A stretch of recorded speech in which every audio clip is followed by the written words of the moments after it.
État mixte sur papier. Chapitre 18. Je suis surexcitée. J'avais oublié que je pouvais être comme ça, en mouvement perpétuel, en tension permanente. Mais ça ne se voit pas trop, ça va, parce que c'est principalement mon cerveau qui est en mouvement.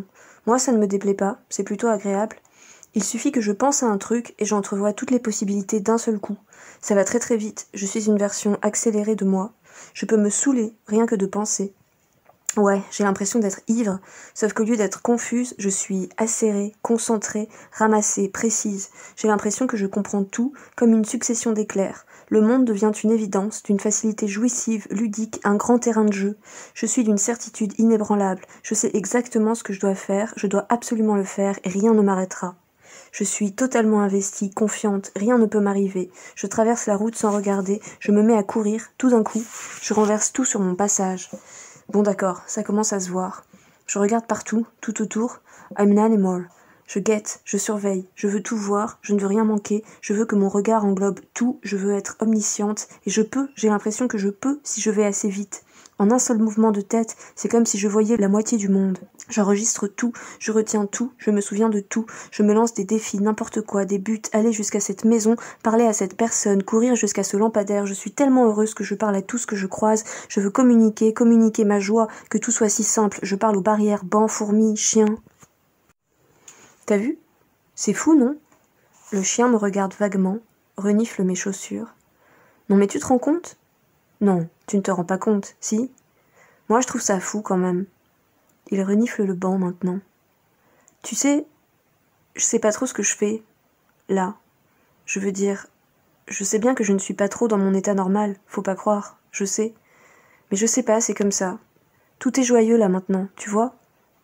Il s'éloigne un peu. C'est tellement rare. Ouais, c'est vrai, tu t'en fous. Pardon, je dois te saouler. Il revient. Ah non, ça va alors. Qu'est-ce que t'en penses, toi ? Comment tu vois ? Qu'est-ce que tu vois ? Dis-moi. Il tourne autour du banc, s'en va. Quelques heures comme ça, en général pas plus, dans cet état, là. Mais après c'est la désillusion la plus totale. Je suis fatiguée, mais triste, désespérée d'y avoir cru, d'avoir éprouvé cette légèreté-là. C'était tellement réel et c'était faux. C'était moi toute seule. Je ne reconnais plus rien. Ce n'est pas possible. Je veux mourir. Chapitre 19. Il faut le reconnaître, c'est vrai que je suis très douée. Quelle va être la suite, hein ? Pour tout compliquer, sans aucun doute. Et ce n'est pas une preuve d'intelligence, oh que non. Moi, je vois chez d'autres toutes ces capacités que je n'ai pas, tous ces comportements qui rendent la vie plus légère, des comportements qui facilitent la communication, la cohésion, des codes qui existent pour dépasser les tensions, lisser les rapports, contenir les extrêmes. Et pour d'obscures raisons, ces codes m'échappent. J'y arrive parfois, le temps d'une soirée, pendant 1 ou 2 jours. Je peux manier ces codes et même avec une certaine aisance qui me surprend de temps en temps. Mais je ne contrôle pas. Quand je vais quelque part, quand je suis entourée de gens, quand je les connais, quand je ne les connais pas. Être incapable de prévoir sa réaction face à une situation, c'est une chose. Ne pas pouvoir se réfugier derrière le masque salutaire des codes de la vie en société quand cela est nécessaire, c'est être sans protection, c'est être exposé, c'est être nu.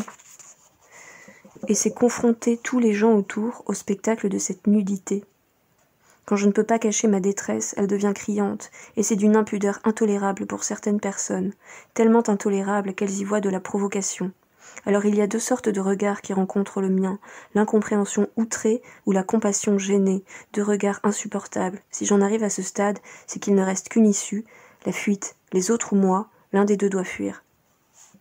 Et puis il y a le meilleur des cas, quand c'est facile, quand je n'ai pas peur. Parce que là, aujourd'hui, j'ai confiance, c'est comme ça, c'est trop agréable pour que je cherche à me l'expliquer. Et parce que cette fois-ci, je maîtrise les codes, je sais que j'ai le comportement adéquat à la situation sans avoir besoin de me faire violence, sans avoir la sensation d'un profond désaccord intérieur. Je suis en paix. C'est une trêve d'autant plus délicieuse que je peux maintenant me laisser porter et m'adonner à ce que j'aime faire. Utiliser ces codes à outrance, être excessif dans la sociabilité, jouer le rôle à fond, être cette personne légère, futile et joyeuse que je suis aussi et que j'adore être. S'approprier les codes pour en user jusqu'à les user, pour s'amuser. Le plus compliqué finalement, c'est de trouver l'équilibre et de le maintenir, réussir à saisir l'instant précis où tout cet étrange cérémonial qui régit les rapports humains n'est plus cet ensemble de règles absurdes qui me révoltent et qui vont à l'encontre de ma nature, mais cette boîte à outils miraculeuse qui me permet d'entrer en interaction avec ces autres multiples. J'ai l'art pour langage, oui. Mais alors je suis une communicante. Si j'avais un but, ce serait de réussir à exprimer tout ce qui existe et tout ce qui n'existe pas, et surtout ce qui existe à moitié. La langue maternelle, c'est bien pour commencer, mais c'est du balbutiement. Et puis comment être un tant soit peu objective, libre, en utilisant la langue de ses parents, de sa culture ? Non, j'aurais vraiment voulu apprendre très tôt une autre langue, une langue étrangère, qui m'aurait beaucoup aidée, je crois. Qui m'aurait donné du recul, d'autres mots, une autre façon de composer, une autre sensation dans la bouche, une autre façon de s'entendre dire. J'ai appris des langues, plus tard, 3 langues, un peu trop tard. Il n'y en a qu'une que je maîtrise assez pour m'en servir, l'anglais. Et dans certaines situations, il m'est beaucoup plus naturel de m'exprimer en anglais qu'en français. Sur mes dessins, par exemple. Quand je suis bourrée aussi, je parle anglais. Mais de toute façon, l'alcool rend polyglotte. Je crois que c'est une affaire de liberté, apprendre par rapport à sa langue, à son histoire, à ses proches. C'est décider que tout le monde ici ne comprendra pas, mais que potentiellement, plus de gens, ailleurs, pourraient comprendre. C'est s'extirper de tout ce contexte familial, culturel et intellectuel qui croit qu'on lui appartient et déclarer qu'on peut être autre, ailleurs, en dehors, parce que les individus eux-mêmes sont des pays, avec des frontières et une langue qui leur est propre. Je sais bien que l'objectivité n'existe pas, mais ça ne m'empêche pas d'y aspirer. Il y a des mots et des comportements qui nécessitent d'être vécus dans une autre langue que la sienne. On ne peut malheureusement pas apprendre toutes les langues du monde. Entre les vivantes et les mortes, on ne s'en sortirait plus. Le parler a ses limites et aucune langue n'est universelle, même l'anglais qui semble appartenir à tout le monde.